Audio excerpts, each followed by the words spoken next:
G'day everyone and welcome to the Inside NBA show. This is our weekly edition of The Pickup. I am your host, Matty G. I am mallyless, like I am sleeveless in his honor. He'll be rejoining me next week in week 23 to break down the NBA schedule for then. But for now, of course, you're listening to this one because you want to know how to win your week in week 22. What are the ads going on? Who should you be looking at to pick up in your league to help get you in? What is a bit of a wonky? It's a sideways week. We've had a bunch of games today. We'll touch on some of that action, but we're going to get to our short game day tomorrow, Tuesday. It's one of three you should be targeting, and I'm going to tell you how to do it right up after this.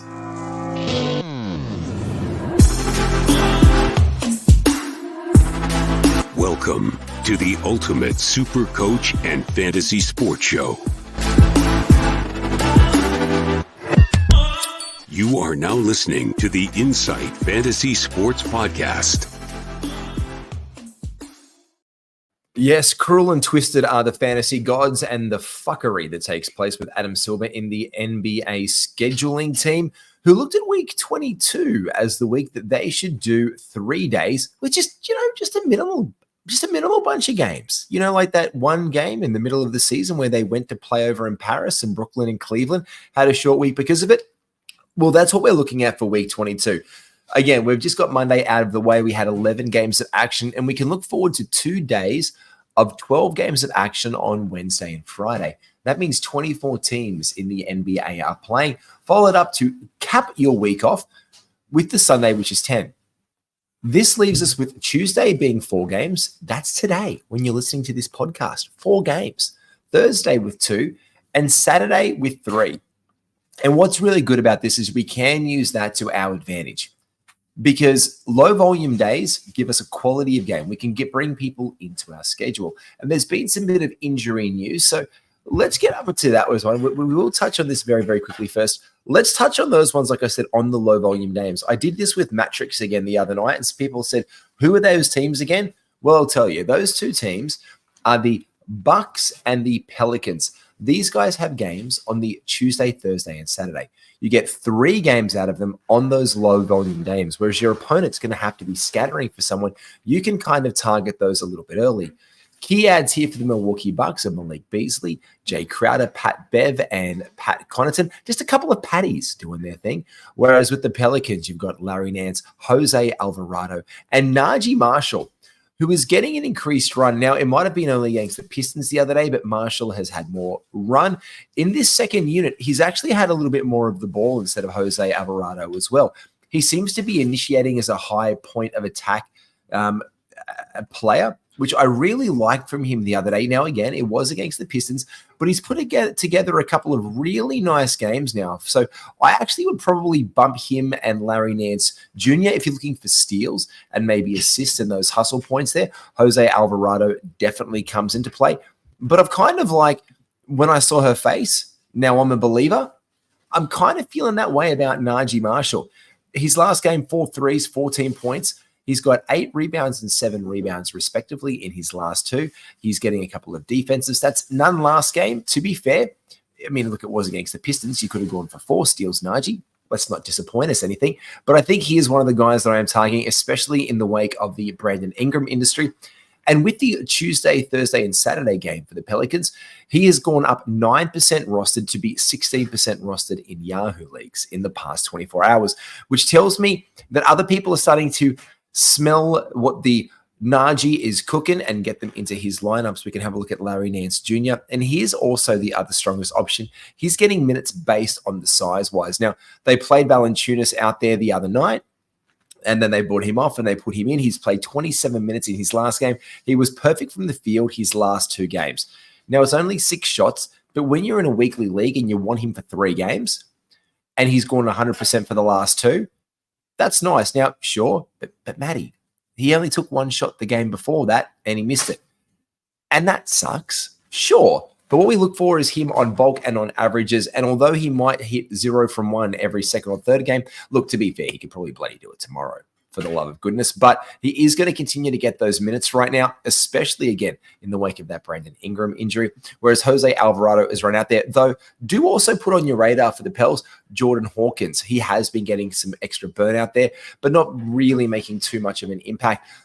With the Bucks, Malik Beasley, obviously their starting shooting guard, and he continues to be floated in and out of wires all season long. In fact, currently in Yahoo leagues, he is owned in only 39% of leagues. That's 39% for a shooting guard in the NBA, the starting shooting guard on low volume days. Now, yes, you can put him in and out of your lineups. He'll get you a couple of threes. He's been 500 from the field. In fact, the biggest outlier for Malik Beasley is that in his 2 games ago, he went to the free throw line 4 times, which was his most times from the free throw line since, I'm double checking this, I dare say, since the beginning of February, late January.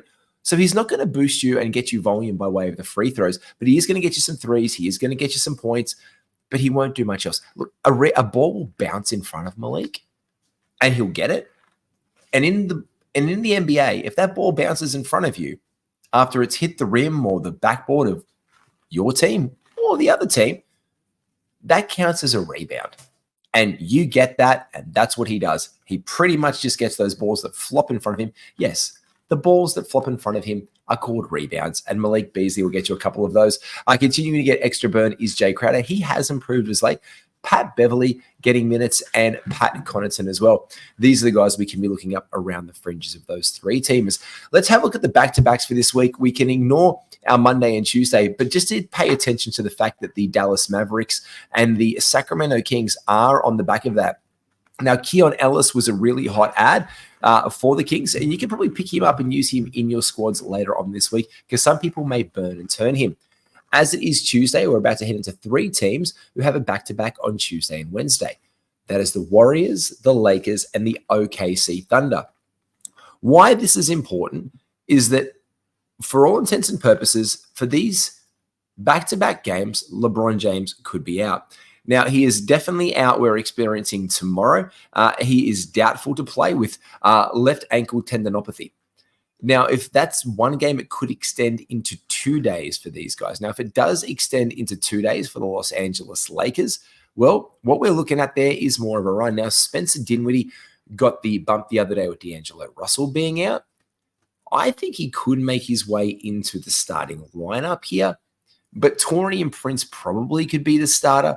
I'm not sure, but I am paying attention to that for the Los Angeles Lakers. And in the Thunder, look, you can ride the Lightning all you want there. Wednesday, Thursday, a really good one after the Hawks. What a win for the Hawks today. Let's talk about that in a minute. Wednesday, Thursday, they play a back-to-back set because there's no back-to-backs you can worry about on your Thursday or your Friday or your Saturday and Sunday. In fact, after Wednesday and Thursday for the Atlanta Hawks, the only team you can target for a back-to-back is Friday and Saturday. But again, that Friday is a 12 game. It's one of our 2 highest volume days, like the Wednesday. And the Saturday, you do come off the back end of that back-to-back with only the 3 there for the Orlando Magic players. So we can look to get a little bit of a bump and some value in on that regard. And we should look to do that where possible.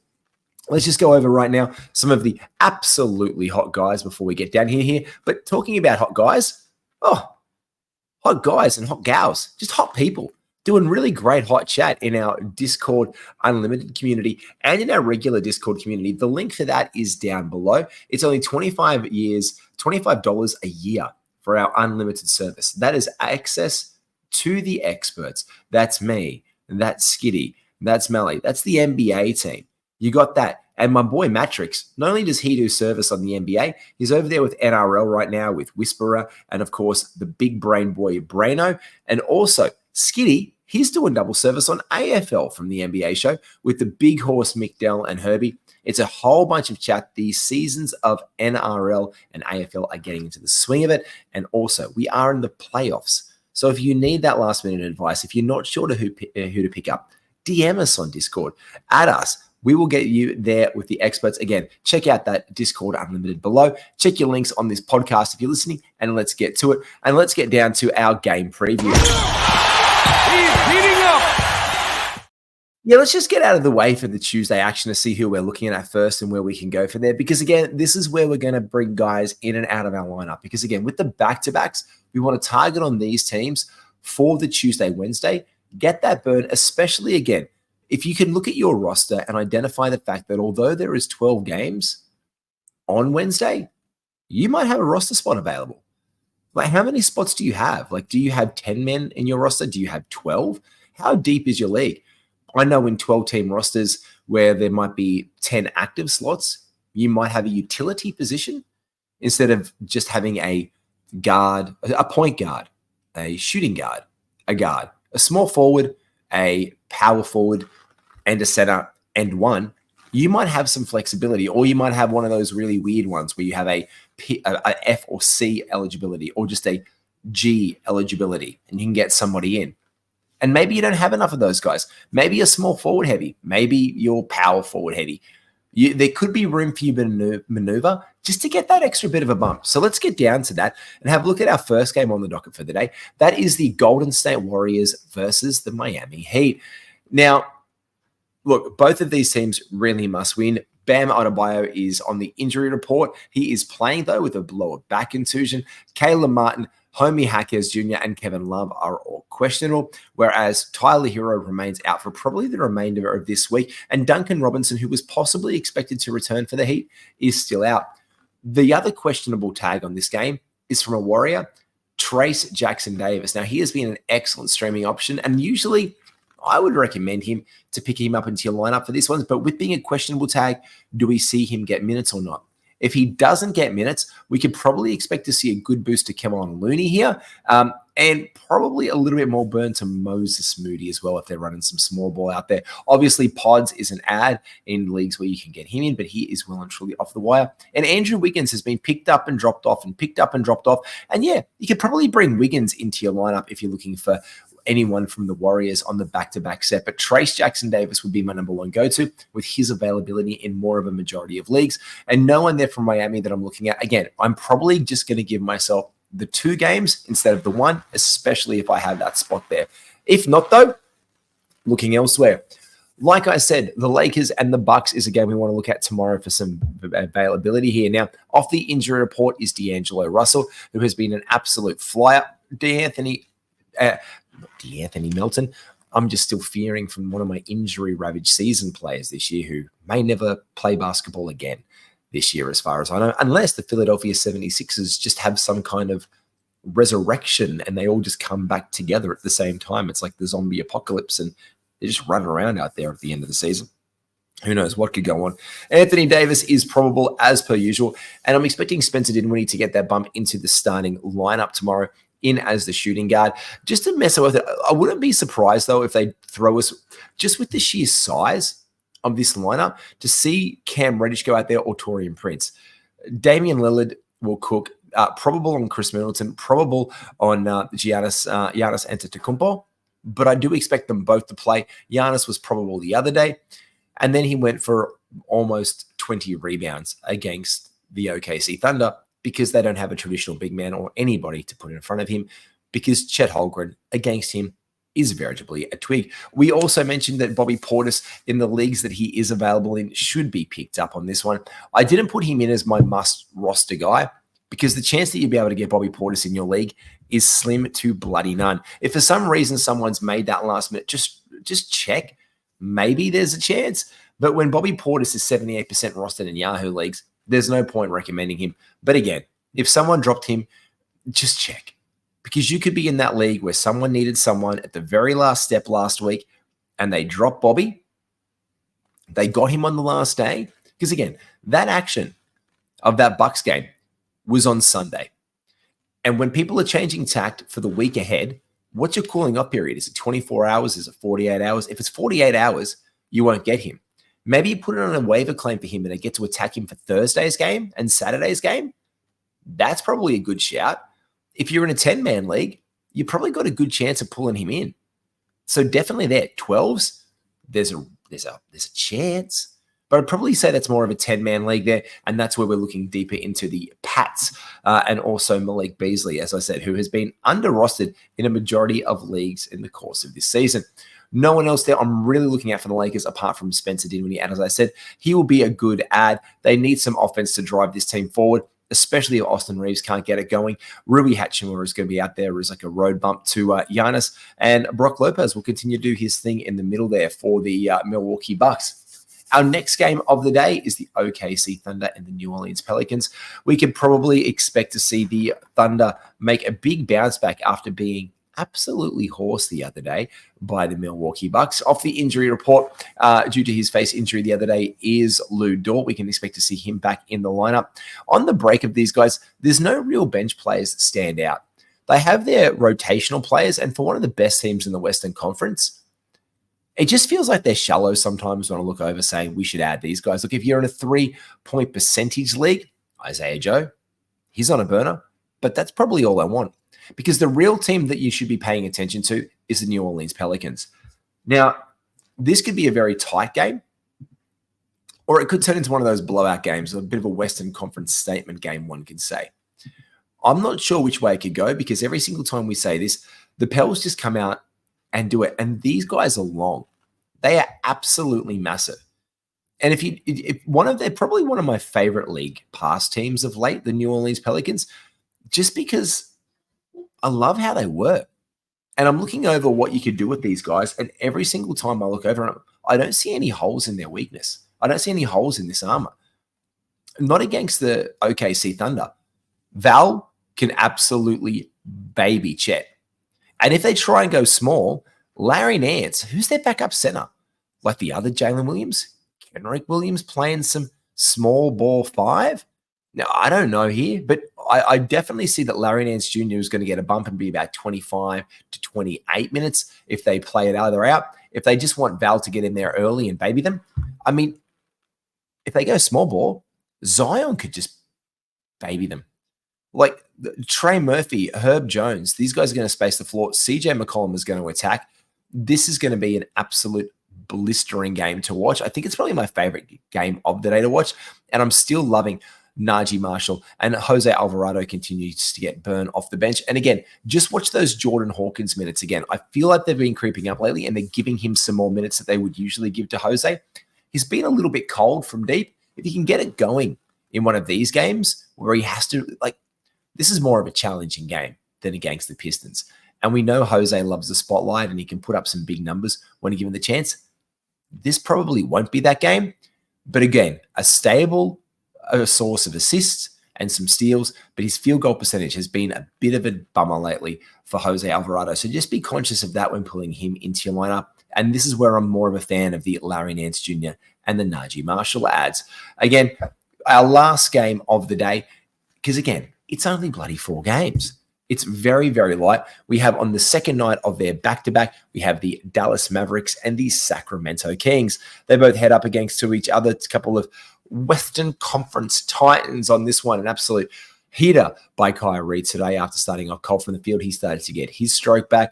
Luka again is just absolutely magical this season, proving why he was a top 5 pick.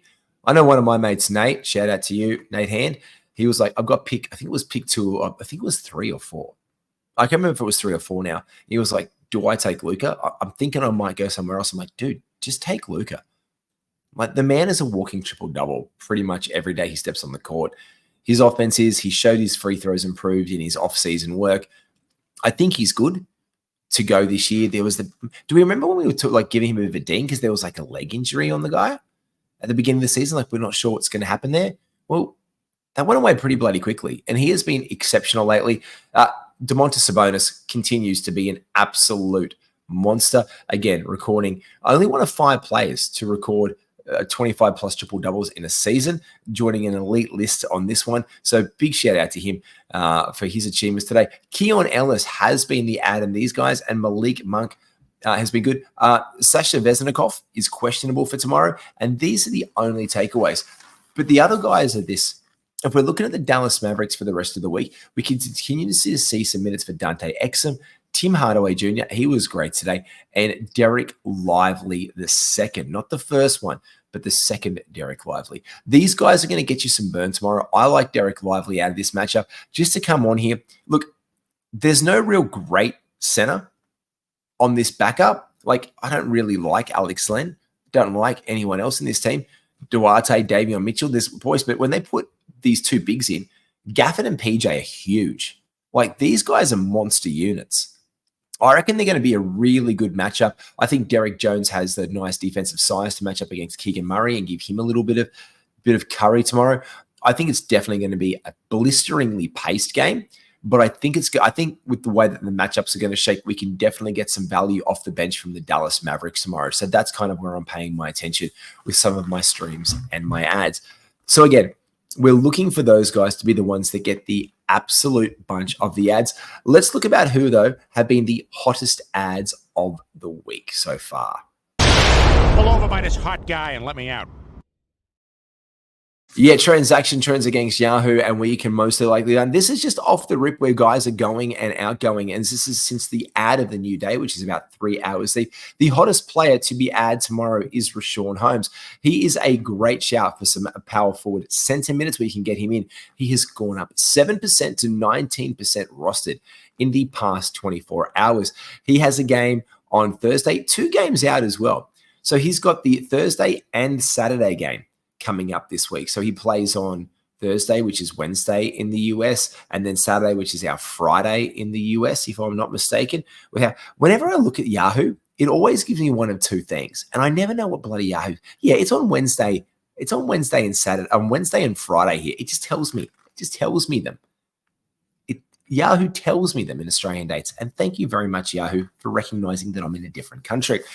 He has been great lately. He is racking up the points, pulling down big digit rebounds. He's a guy that I might want to turn my attention to pull in for that one game tomorrow. Just pull in a guy for one game, help get me some field goal percentage, help to lock that category down this week, help me get some rebounds, get me a steal, get me a block, maybe get me 2 blocks a game. They are against the Brooklyn Nets and then against the Detroit Pistons. And that's appealing. But I kind of just want to break glass and do that if I need to. I think, again, it is the Wizards. Marvin Bagley was back. So I'm a little bit hesitant there. But Santi Aldama, he's got a game coming up as well. He is the next best added player that's available in some leagues. Currently, Santi Aldama is available in 51% of leagues, up 7% in the last 24 hours, which means that he is trending in the right direction after a down game as well. So some people who might be adverse to that, but the 4 blocks from him was absolutely sexy. We're also our guy, Jaren Jackson Jr., getting some great block form today for the Memphis Grizzlies. The second hottest guy I did mention was Spencer Dinwiddie. He had a scorcher the other day, 8 from 11 from the field, 8 from 9 from the free throw line, 26 points, 5 assists, a steal, 2 blocks, and the 3 turnovers there. He's jumped 6% added to 43% added in leagues. He is a must roster guy for this back-to-back against Milwaukee. And if he doesn't perform well there, don't worry. They're up against the Memphis Grizzlies the next day. And this is why earlier when I said, I'm not sure if LeBron plays in these next 2 games, what are the Grizzlies playing for? Nothing. They're playing for balls, lottery balls. And the Lakers are playing to win. So if he's not playing, the guys who they're going to roll out there have to be winning basketball games. They need to put that bump between themselves and the Warriors. The Warriors are in jeopardy of slipping out to the Houston Rockets. They are on a legitimate tear right now and a legitimate scary play-in tournament team. If I'm in that play-in tournament, I don't care who's on my roster right now. These guys are really showing some cheek. They're narky. They love to chat it up. They're playing good basketball. They're working together. And it's so odd to see this all with Alpi going out of the lineup. And it does make me think, could they trade Alper and Şengün next season? In the offseason? Like, what could you get for him? Imagine what those pieces could do if you're a Houston Rockets fan. And they've got Steven Adams and expiry. Like, they've got a pretty good commitment on salaries. I had a look at that the other day, and I was like, wait a second, these guys are really set up. And they're firing. And the reemergence of Jalen Green, has been ridiculous. This is a guy that we loved and we wanted to get into our lineups earlier. And then he's gone great guns. The man in the past couple of weeks, in the past 2 weeks, has just completely elevated the game. I think he's 28 points per game. Like, yeah, I'm talking about Jalen Green. And Fred VanVleet has been exceptional. In fact, in the past 2 weeks, I just double checked. Yeah, Jalen Green has been the 8th best player in fantasy. What? Jalen Green? He's been ridiculous. Like, those are nuts. And that's in an 11 cat format. Because I'm in an 11 cat finals right now. I'm looking at that in 11 cats. That's including 3-point percentage for a guy who was on tears and ripping people apart these couple of weeks. But earlier this season, what was he? Like 280 from three?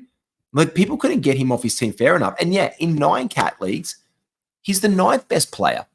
It's an absolute wild ride. Jock Landau's been the 60th, by the way. Just shout out to you, Jock. Well played. But I'm really scared to see what they could do in this playoff tournament. And I reckon they could make that jump. So the Lakers, in my mind, are a must-win team, and they must win right now. So I think Dinwiddie's going to get some burn on this one. Peyton Pritchard and Duop Reith are getting some minutes. We're unsure what's happening with DeAndre Ayton, but Duop Reith is a really nice source of generally field goal percentage, points, rebounds, and some defensive stats. Look for the games where he is available, and they do choose to rest DeAndre Ayton.